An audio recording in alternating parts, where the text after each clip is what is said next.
every single U.S. Senate seat on a scale from safe red to safe blue, and all of the nuance in between. We'll start with the safe red seats. There's going to be quite a few of those. These are states that will virtually certain always vote red for no matter who the candidate ends up being. There are maybe some potential exceptions to this, but we're going to be going through all of the safe Republican seats that will be part of this list. Generally, Republicans are able to win these seats fairly easily. There are some states that would generally be in that column, like Nebraska, but Nebraska is actually going to be more competitive than it is on the safe level, so we're going to be waiting on that state. West Virginia is going to be in that column. And then I think that may be the end of the safe red states. We'll now do the safe blue. These are states that Democrats are most likely going to win unless something truly crazy happens. That's going to be Oregon, Colorado, New Mexico, a couple others. Let's see here. Illinois, and then followed by Massachusetts, Rhode Island, potentially New Jersey. For now, we'll wait on that one. And then Delaware in the safe blue column. So that will be the safe states called there. And now we're going to be getting into the likely seats. This is a little bit less of a victory margin than safe, but still generally fairly solidly in one political party's column or the other. For that, we're going to go with Montana, Florida, South Carolina. I think for now I'll put Louisiana in the state in the safe red column, but could potentially end up in likely. Mississippi, going to put that in the likely column. Kansas, a couple of other states, that will be in the likely column. Iowa, I think I'm going to wait on. Generally, that state on the presidential level goes into the likely red column, but I don't think that will quite be the option for today for the Senate prediction. Then we have Virginia for the Democrats, as well as New Jersey. We're going to get to New Hampshire and Minnesota. Actually, I do think Minnesota would most likely end up being in the likely blue column. I think that will get us down to the main core swing states. And now we're going to be going to the lean red seats. For that, there's going to be a few. I'm going to start with Nebraska. I hinted at this one earlier. Generally, this state is very reliably safe Republican. The primary reason it narrowed up, and I would say narrowed up fairly considerably, is because there is an independent running for this seat instead of a traditional Republican versus Democrat, and the independent is virtually the de facto Democratic candidate, Dan Osborne, but he significantly outperformed Harris when he ran 2 years ago for the other Senate seat in the state of Nebraska, and I think he has a decent opportunity to narrow things up even more than he did in 2024, but I do think at the end of the day it's still Nebraska and will reasonably reliably vote Republican. That will be the call there in Nebraska. And then I think we're going to move on to some lean blue seats. For that, I'm going to start with the state of New Hampshire. This one I think is almost certain to end up in the Democratic Party's column. I feel fairly confident about that one. And then we have Georgia, as well as North Carolina. Generally, I have a split prediction between these two states, on the presidential level at least, with North Carolina traditionally more conservative, going red, while Georgia, more moderate and more left-leaning, tends to vote blue. I think that there are particular circumstances that allowed for these two states to end up in the lean blue column. For one, now is just shaping up to be a good election year for Democrats come the 2026 midterms.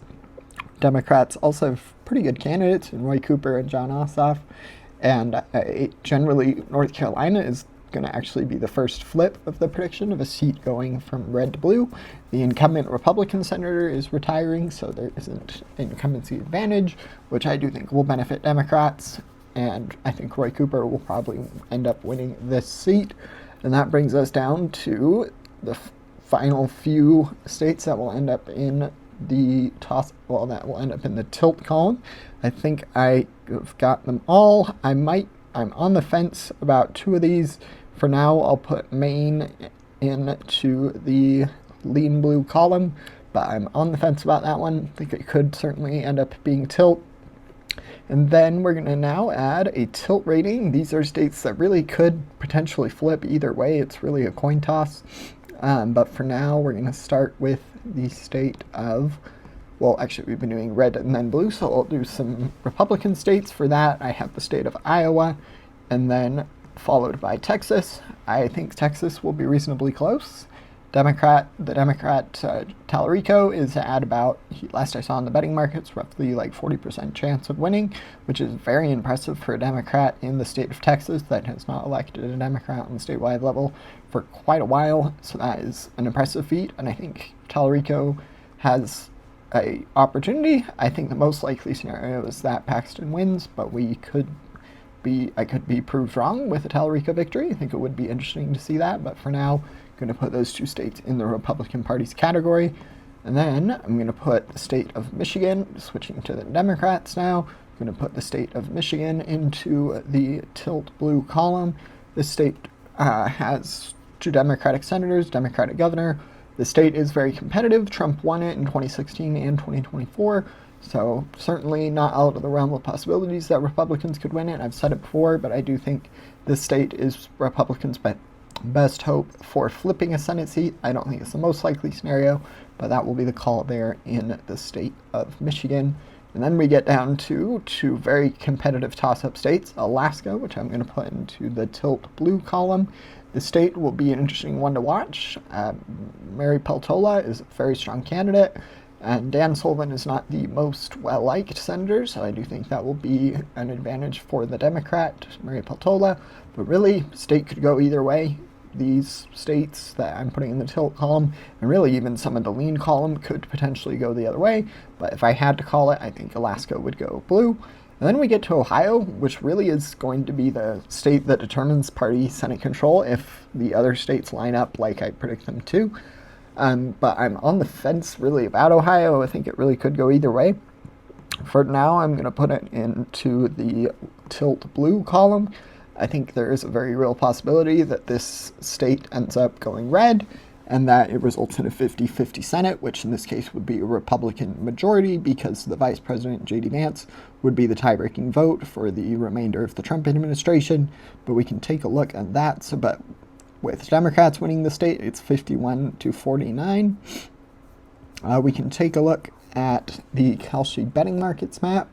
So this is probably all the states rank from safe red to safe blue and all the areas in between. Now I'm going to reset this map.